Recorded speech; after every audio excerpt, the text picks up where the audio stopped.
सबसे बड़ी चुनौती आपके लिए अभी कौन है डेहरी में? पार्टी ने भी टिकट काट दिया और पार्टी ने टिकट काटने के बाद किसको टिकट दिया है आप देख रहे हैं, एक दारू माफिया को टिकट दिया है। ऐसा क्या कर दिए है 1 या 2 महीना में जो साल भर से प्रत्याशी मेहनत कर रहे हैं उनको टिकट नहीं मिला? ये जो सवाल उठ रहे हैं आपकी छवि को लेकर के, आपने डिक्लेरेशन फॉर्म में भी मेंशन किया है, जो केस वेस का मामला आ रहा है उस पर आपसे हम जवाब जानना चाहेंगे। वहाँ में एक जगह मेंशन है कि आपको हर हफ्ते जाकर वहाँ पे हाजिरी देनी होती है, जाते हैं? क्या आकलन है? सभी देखिए प्रत्याशी अपना अपना आकलन बता रहे हैं, हम इतना से जीत रहे हैं, हम इतना जीत रहे हैं, आप कितना जीत रहे हैं? हम लोगों से ज्यादा आपको जानकारी होगी, आप बोल नहीं रहे हैं क्योंकि दूसरी पार्टियां रूठ जाएगी, आपको इंटरव्यू नहीं देगी। जी ऐसी बात नहीं, हम आपसे जानना चाह रहे हैं। हम बता रहे हैं वही तो आ रहे हैं, आकलन बताइए। वही हम बता रहे हैं। आप मान लीजिए चुनाव हार जाते हैं तो क्या ऐसे ही दिखेंगे विधानसभा में कि मुंबई चले जाएंगे? ड्रग्स माफिया हैं, शराब माफिया हैं, उनके लिए जैसे बम्बई में हम लड़ता था उससे ज्यादा ताकत के साथ, चूंकि ये हमारा कर्म भूमि है, जन्मभूमि है, जन्मभूमि, ये हमारा जन्मभूमि है, तो उससे ज्यादा बेहतरी से हम यहाँ लड़ेंगे। डेहरी विधानसभा में जनसुराज के जो भी संगठन के लोग हैं, क्या सभी लोग प्रदीप सिंह लल्लन के साथ हैं? चुनाव प्रचार में जुटे हुए हैं। संगठन पहले और अब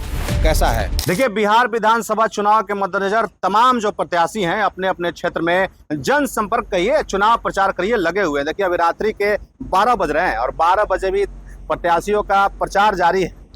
अभी रात्रि में देखिए हमें कौन मिल गए हैं, प्रदीप सिंह लल्लन हैं जनसुराज के, जो लगातार डेहरी विधानसभा में जनसंपर्क कर रहे हैं, बातचीत करने का प्रयास करते हैं, क्योंकि ये हमारा पहला साक्षात्कार है। इससे पहले हमने सभी प्रत्याशियों का इंटरव्यू लिया है। प्रदीप सिंह लल्लन से पहली बार मुलाकात हुई है। कैसा चल रहा है जनसंपर्क? नमस्कार। जनसंपर्क बहुत बढ़िया चल रहा है। जैसे कि आप देख रहे हैं जी। हम लोग इतने रात को जो घूम रहे हैं, ये जनता की प्यार है। जो यहाँ हमारे डेहरी विधानसभा के देवतुल जनता है, उन्होंने मुझे बुलाया। भैया दिन भर तो हम लोग अपने अपने रोजी रोजगार में परेशान थे और कुछ लड़के छठ में जो टिकट नहीं मिल पाया था, वो लोग आए, बेचारे स्टेशन पे बुलाए थे कि भैया आइए। वो लंबे के रहने वाले हैं, उधर मतलब अपने ही विधानसभा के रहने वाले हैं, लेकिन थोड़ा लंबे के रहने वाले हैं। तो जाके उन लोगों से भी हम लोग मुलाकात किया। अच्छा। कि भैया इस टाइम आप लोग जो ये बदहाली और जो ये कठिनाई, जो तकलीफ सह के आप लोगों ने आया है, गुजरात से वो लोग आए हैं, जामनगर से। हम बोला कि अभी ये हमारा वादा रहा, आपका भाई का वादा रहा कि अब की बार ये जो आप छठ में नहीं आ पाए, बेचारे रो रहे थे कि भैया हम लोग को ट्रेन में घुसने को नहीं मिल पाया। हम लोग 2 दिन से स्टेशन पे थे, कैसे जैसे हम लोग घुस के आए ट्रेन में, किसी का बैग छूट गया है, किसी का कुछ हो गया है। तो आए बोले कि नहीं भैया इस टाइम हम लोग नहीं जाएंगे। और हमने उन लोगों से वादा किया भैया इस टाइम आपको ये डेहरी विधानसभा छोड़ के जाने की जरूरत नहीं पड़ेगी, बिहार छोड़ के जाने की जरूरत नहीं पड़ेगी। और आप आने वाला अभी जो 2026 का छठ और दिवाली होगा, यहीं मनाएंगे आप, और अपने परिवार के साथ आप यहीं छठ और दिवाली मनाएंगे। डेहरी का समीकरण अब तक देखिए साफ हो गया है। सभी जो प्रत्याशी हैं एनडीए से, महागठबंधन से, एएसपी से और तमाम निर्दलीय उम्मीदवारों का नाम देखिए सामने आ गया है। सबसे बड़ी चुनौती आपके लिए अभी कौन है डेहरी में? देखिए हमारा लड़ाई किसी से नहीं है, हमारा लड़ाई एनडीए से है। हम एनडीए से अपना लड़ाई लड़ रहे हैं, लेकिन एनडीए भी हमारे से डर चुकी है। जैसा कि आपको मालूम होगा मीडिया के माध्यम से, और आप लोग खुद मीडिया वाले हैं, आप लोग देखे होंगे कि हमारे जो प्रत्याशी हैं, पहले के ज़माने में बूथ लूटा जाता था, बैलेट बॉक्स लूटा जाता था। आज के ज़माने में जो आपका एनडीए है, वो प्रत्याशी को ही, हमारे जनसुराज के जो प्रत्याशी हैं उनको ही लूटने का काम कर रही है। और ये लुटाई करने में देश के गृह मंत्री लगे हुए हैं, देश के शिक्षा मंत्री लगे हुए हैं। तो इससे साबित होता है कि वो लोग भी डरे हुए हैं। लेकिन हमारा लड़ाई उन्हीं से, और बाकी कोई नहीं है लड़ाई में और कोई नहीं है टक्कर में। आपने कहा कि एनडीए है, एनडीए से लड़ाई है, क्या महागठबंधन को चुनौती नहीं मानते हैं? ना ना ना ना, कुछ नहीं भैया, कहीं नहीं। आप तो यहाँ घूम रहे हैं। अरे डेहरी विधानसभा महागठबंधन की विधायक रहे हैं पिछले बार। ठीक है, विधायक रहे हैं, लेकिन अभी जो 5 साल में उन्होंने जो काम किया, जनता को जो उन्होंने ठगा, जहां पर भी गया उनको क्या मिला? आपसे तो एक कोई अछूता नहीं। आपने देखा कि चारों तरफ उनको लोगों ने डग्गड़ मारा, ढेला मारा, काला झंडी काट दिया, पार्टी काला झंडी दिखाया, पार्टी ने भी टिकट काट दिया। और पार्टी ने टिकट काटने के बाद किसको टिकट दिया है आप देख रहे हैं, एक दारू माफिया को टिकट दिया है, जो कि डेहरी की जनता बोल रही है, हम नहीं बोल रहे हैं। चलिए अब कुछ गंभीर सवाल से शुरुआत करते हैं। बोलिए। प्रदीप जी, जनसुराज में कई संभावित प्रत्याशी थे जी, लेकिन टिकट आपको दिया गया। ऐसा क्या कर दिए है 1 या 2 महीना में जो साल भर से प्रत्याशी मेहनत कर रहे हैं उनको टिकट नहीं मिला?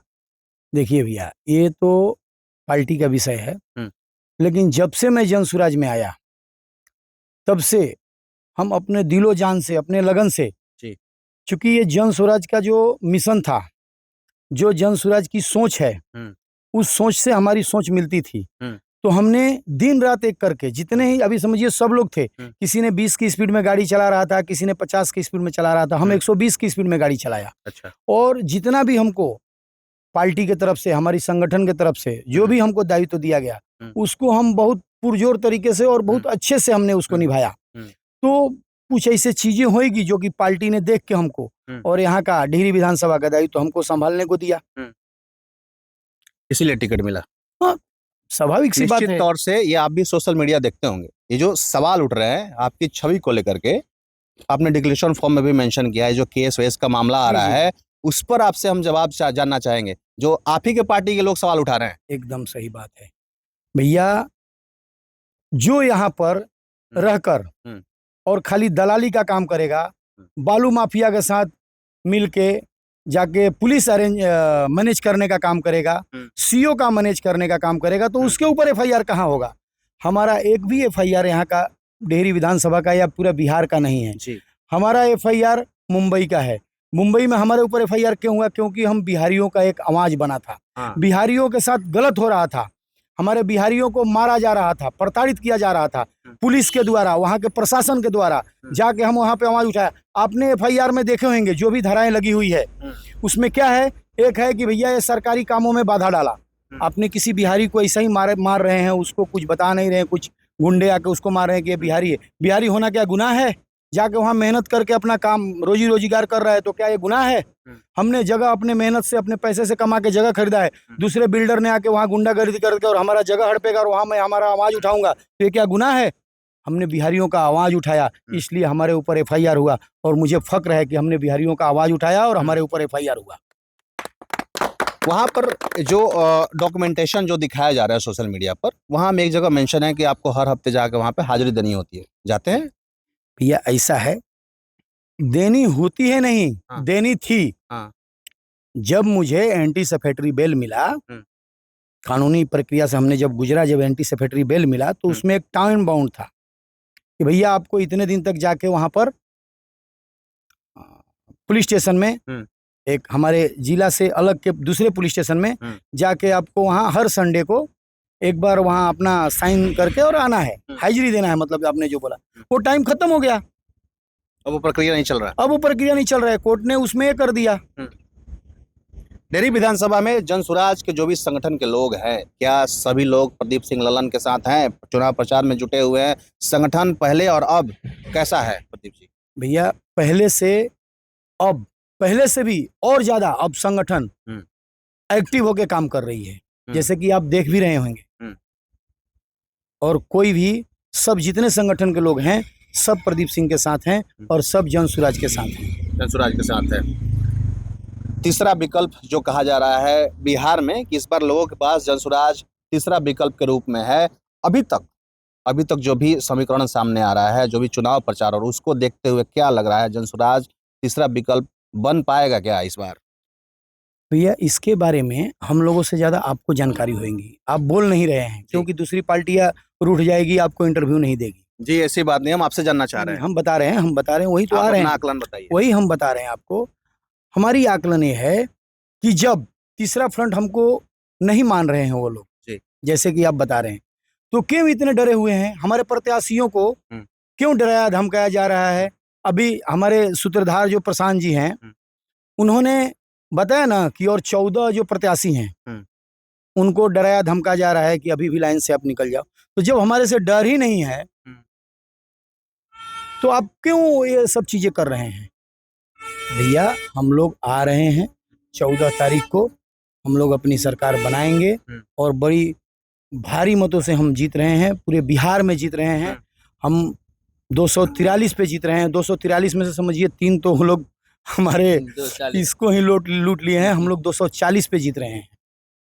डिहरी विधानसभा की बात कर लेते हैं। डिहरी में क्या आकलन है? सभी देखिए प्रत्याशी अपना आकलन बता रहे हैं, हम इतना से जीत रहे हैं, हम इतना से जीत रहे हैं। आप कितना से जीत रहे हैं? देखिए भैया, हम कितना से जीत रहे हैं हम ये नहीं बताएंगे, क्योंकि हमारी जो पार्टी है जन स्वराज पार्टी, ये किसी एक आदमी की पार्टी नहीं है, ये आपके इनके जितने भी लोग हैं, जितने भी यहाँ के डिहरी विधानसभा के हमारे देवतुल जनता है, उनके बीच की निकली हुई एक आवाज है, विचार है। तो यहाँ मालिक ही हमारा जो डिहरी विधानसभा का जनता है वही है, और वो सब जितने डिहरी विधानसभा के हमारी जनता है वो सब प्रत्याशी हैं, सब प्रदीप सिंह हैं और सब प्रशांत किशोर हैं।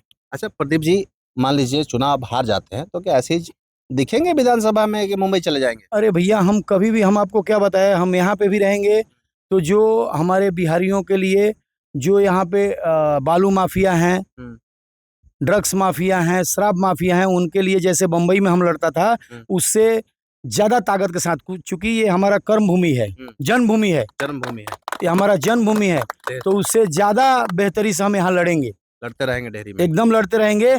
और आप कैसे सोच लिए कि हम यहाँ हार रहे हैं? हम आपको क्या बोला, यहाँ डिहरी विधानसभा में जो हमारे 2,94,000 जो जनता है वो सब चुनाव जीत रही हैं और सब चुनाव लड़ रहे हैं। आखिरी सवाल से अंत करेंगे, डेहरी विधानसभा की जनता को क्या कुछ संदेश देना चाहेंगे जिस तरह से आप घूम रहे हैं? भैया, हम हाथ जोड़ के करबद्ध विनंती कर रहा हूँ हमारी डेहरी विधानसभा के देवतुल जनता से कि आप लोग बहुत ठगाए, आप लोग ठगाने के सिवा और इस डिहरी विधानसभा में कुछ नहीं मिला। इस बार आप लोग किसी के बातों में ना आए, और ये बिहार बदलने की स्थिति में, और बिहार बदल रही है, आप लोग किसी के बहकावे में ना आकर अब की बार बिहार बदलने के लिए आप लोग स्कूल के बस्ता पर, हमारा चुनाव चिन्ह स्कूल का बस्ता है, जो कि ये बदहाली से निकलने का एकमात्र वही रास्ता है। तो आप लोग ABM के 4 नंबर बटन पे दबाकर, 4 नंबर बटन को दबाकर भारी से भारी मतों से विजयी बनाएं और अपने डिहरी विधानसभा को बदलें। चलिए प्रदीप सिंह ललन जी, बहुत धन्यवाद समय देने के लिए। तो ये जन सुराज के डेहरी विधानसभा के प्रत्याशी है प्रदीप सिंह ललन, जो कि हमारे तमाम सवाल जो इन पे उठ रहे थे उनका बेबाकी से जवाब दिया है। बाकी आप इन जवाबों से कितने संतुष्ट है, क्या कुछ सोचते हैं जन सुराज के बारे में, डेहरी विधानसभा के बारे में क्या सोचते हैं, कमेंट बॉक्स में जरूर बताइए। मेरा नाम सोनू प्रताप सिंह है, आप देख रहे हैं टॉप 24 पोस्ट। बहुत शुक्रिया।